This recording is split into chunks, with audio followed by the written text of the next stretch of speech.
Now turn to Section 1.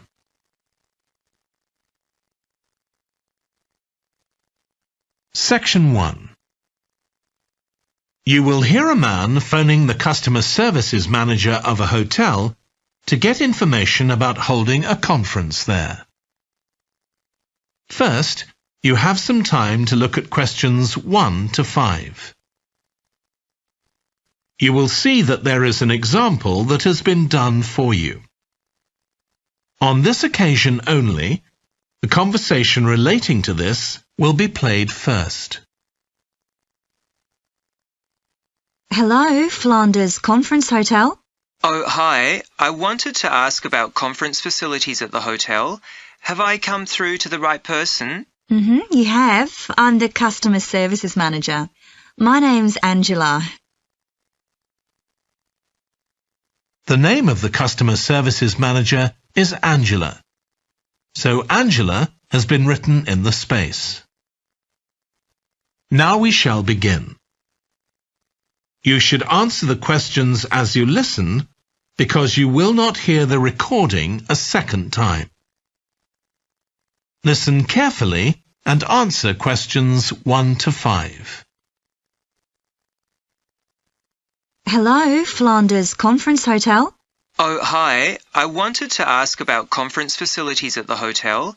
Have I come through to the right person? You have. I'm the customer services manager. My name's Angela. So, how can I help you? Well, I'm calling from Barrett & Stanson's. We're a medical company based in Perth. Oh, yes? And we're organising a conference for our clients to be held in Sydney. It'll be held over 2 days, and we're expecting about 50 or 60 people. When were you thinking of having it? Sometime early next year, like the end of January. It'd have to be a weekend. Let me see. Our conference facilities are already booked for the weekend beginning January the 28th. We could do the first weekend in February. How about January the 21st? I'm afraid that's booked too. Well, let's go for the February date then. So, that's the weekend beginning the 4th. Okay. Now, can you tell me a bit about what conference facilities you have? Sure. So, for talks and presentations, we have the Tesla room. Sorry? Tesla, that's spelled T-E-S-L-A. It holds up to 100 people, and it's fully equipped with a projector and so on. How about a microphone? Yes, that'll be all set up ready for you. And there'll be one that members of the audience can use too, for questions if necessary. Fine. And we'll also need some sort of open area where people can sit and have a cup of coffee. And we'd like to have an exhibition of our products and services there as well, so that'll need to be quite a big space. That's fine. There's a central atrium with all those facilities, and you can come before the conference starts if you want to set everything up. Great. And I presume there's Wi-Fi? Oh, yes. That's free and available throughout the hotel. Okay. Would you also like us to provide a buffet lunch? We can do a 2-course meal with a number of different options. What sort of price are we looking at for that?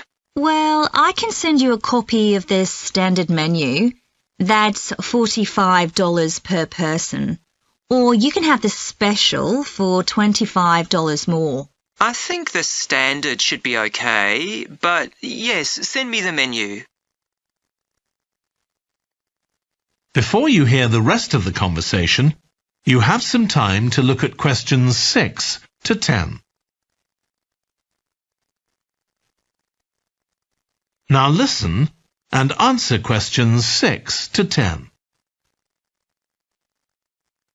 Now, we're also going to need accommodation on the Saturday night for some of the participants. I'm not sure how many, but probably about 25. So what do you charge for a room? Well, for conference attendees, we have a 25% reduction, so we can offer you rooms at $135.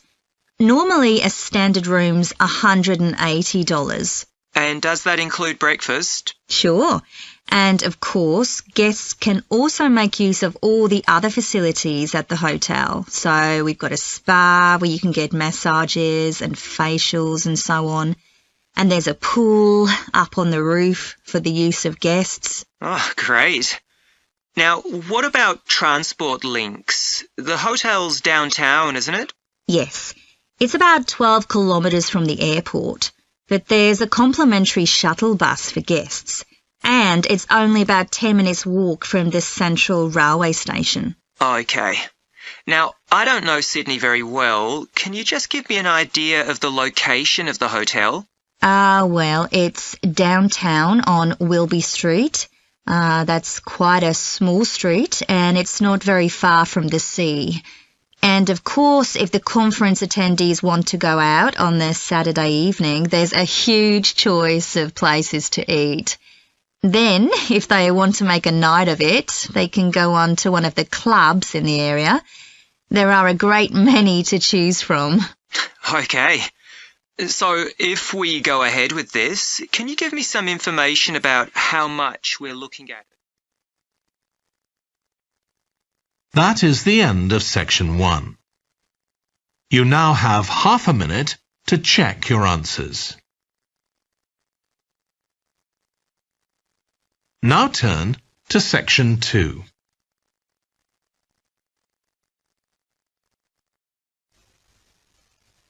Section 2. You will hear a woman talking to a group of college students about volunteering to help other people. First, you have some time to look at questions 11 to 14. Now listen carefully and answer questions 11 to 14. Good morning. My name's Lucy Crittenden, and I'm the Director of Operations for an organisation that arranges volunteering in this part of the country. I'm hoping I can persuade one or two of you to become volunteers yourselves.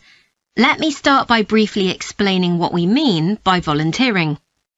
Volunteers are teenagers and adults who choose to spend some time unpaid helping other people in some way. Most volunteers devote 2 or 3 hours to this every week, while a few do much more. The people they help may have physical or behavioural difficulties, for example. Volunteers can do all sorts of things, depending on their own abilities and interests. If they're supporting a family that's struggling, for example, they may be able to give them tips on cooking, or recommend how to plan their budget, or how to shop sensibly on their income. They might even do some painting or wallpapering, perhaps alongside any members of the family who are able to do it. Or even do some babysitting, so that parents can go out for a while. The benefit from volunteering isn't only for the people being helped. Volunteers also gain from it. They're using their skills to cope with somebody's mental or physical ill health, and volunteering may be a valuable element of their CV when they're applying for jobs. Employers usually look favourably on someone who's given up time to help others. Significantly, most volunteers feel that what they're doing gives them a purpose in their lives. And in my opinion, they're lucky in that respect, as many people don't have that feeling.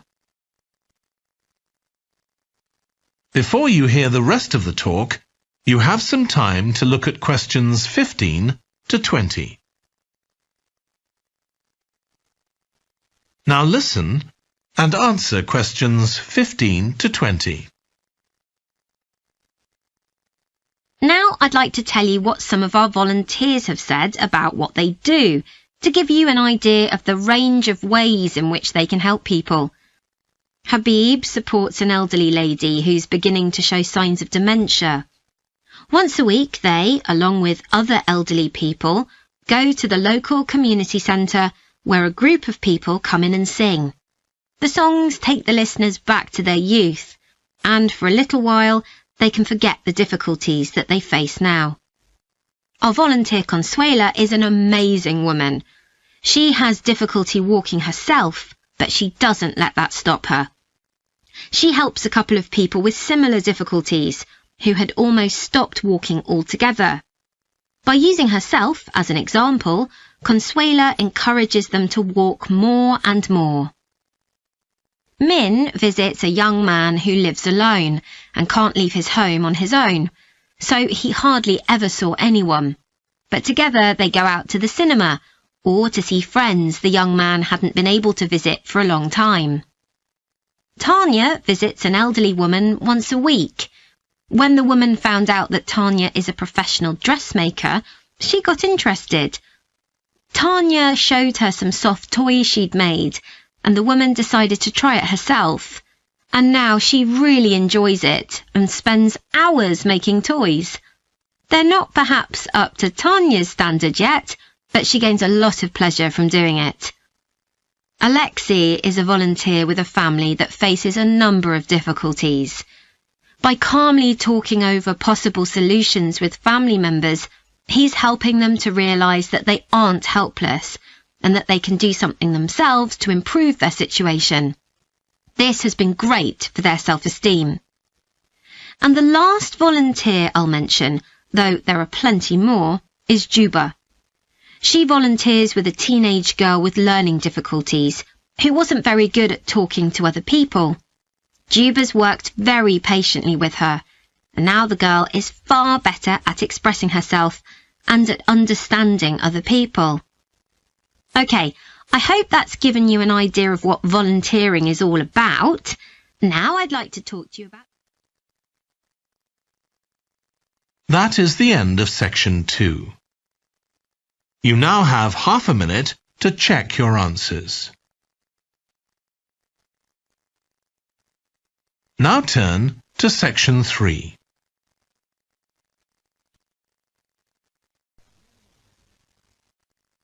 Section 3. You will hear a trainee music teacher called Joe talking to his supervisor about the school marching band that he has been given responsibility for. First, you have some time to look at questions 21 to 26. Now listen carefully and answer questions 21 to 26. So, how are you getting on with your teaching practice at the high school, Joe?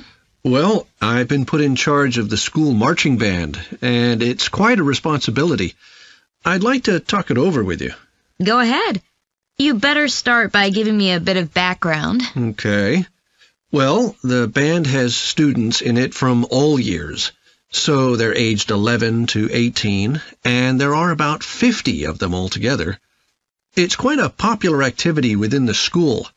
I've never worked with a band of more than 20 before, and this is very different. I can imagine. They aren't really good enough to enter national band competitions, but they're in a regional one later in the term. Even if they don't win, and I don't expect them to, hopefully it'll be an incentive for them to try and improve. Yes, hopefully. Well, now the town council's organizing a carnival in the summer, and the band has been asked to perform. If you ask me, they aren't really up to it yet, and I need to get them functioning better as a band, and in a very short time. Have you been doing anything with them? Apart from practicing the music, I mean. I played a recording I came across of a drummer talking about how playing in a band had changed his life. I think it was an after-dinner speech.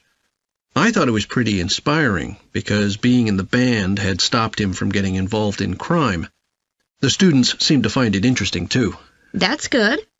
I'm planning to show them that old film from the 1940s, Strike Up the Band, and talk about it with the students. What do you think? Good idea. As it's about a school band, it might make the students realize how much they can achieve if they work together. That's what I've got in mind. I'm hoping I can take some of the band to a parade that's going to take place next month. A couple of marching bands will be performing, and the atmosphere should be quite exciting. It depends on whether I can persuade the school to hire a coach or two to take us there. They sound like good ideas to me. Thanks. Before you hear the rest of the discussion, you have some time to look at questions 27 to 30. Now listen and answer questions 27 to 30. Can I tell you about a few people in the band who I'm finding it quite difficult to cope with? I'm sure you'll have some ideas about what I can do. Go ahead.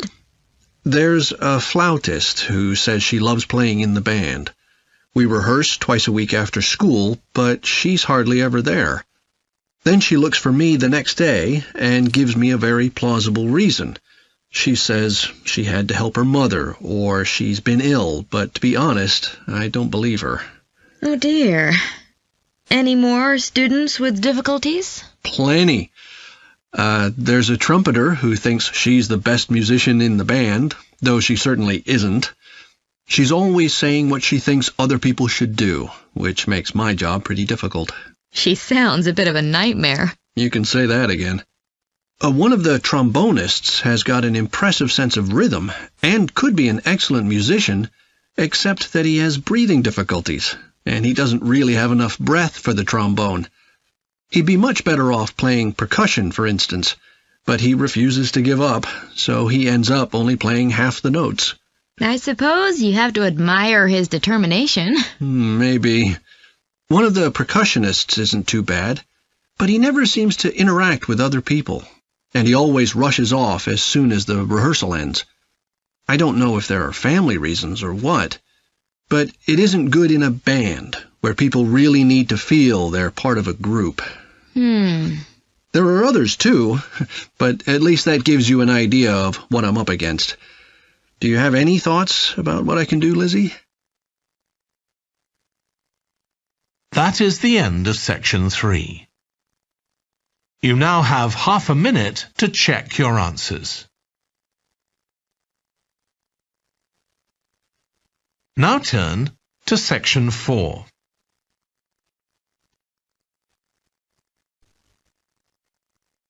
Section 4. You will hear a British University lecturer in music talking about concerts in an arts festival. First, you have some time to look at questions 31 to 40.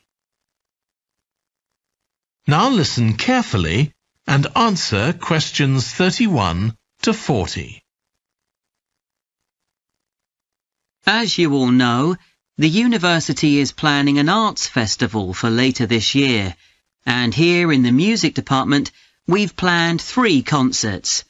These will be public performances, and the programme has just been finalised. The theme of the festival is links between the UK and Australia, and this is reflected in the music. Each concert will feature both British and Australian composers. I'll tell you briefly about the Australian music, as you probably won't be familiar with that. The first concert will include music by Liza Lim, who was born in Perth, Western Australia, in 1966. As a child, Lim originally learned to play the piano, like so many children, and also the violin. But when she was 11, her teachers encouraged her to start composing. She found this was her real strength, and she studied and later taught composition, both in Australia and in other countries. As a composer, she has received commissions from numerous orchestras, other performers, and festivals in several countries. Liza Lim's compositions are vibrant and full of energy, and she often explores Asian and Australian Aboriginal cultural sources, including the native instrument, the didgeridoo. This is featured in a work called The Compass. Her music is very expressive, so although it is complex, it has the power of connecting with audiences and performers alike. In the festival, we're going to give a semi-staged performance of the Oresteia. This is an opera in 7 parts, based on the trilogy of ancient Greek tragedies by Aeschylus. Lim composed this when she was in her mid-20s, and she also wrote the text, along with Barry Kosky. It's performed by 6 singers, a dancer, and an orchestra that, as well as standard orchestral instruments, includes electric guitar and a traditional Turkish stringed instrument. Lim wrote that because the stories in the tragedies are not easy to tell. The sounds she creates are also disturbing, and they include breathing, sobbing, laughing, and whistling. The work lasts around 75 minutes, and the rest of the concert will consist of orchestral works by the British composers Ralph Vaughan Williams and Frederick Delius.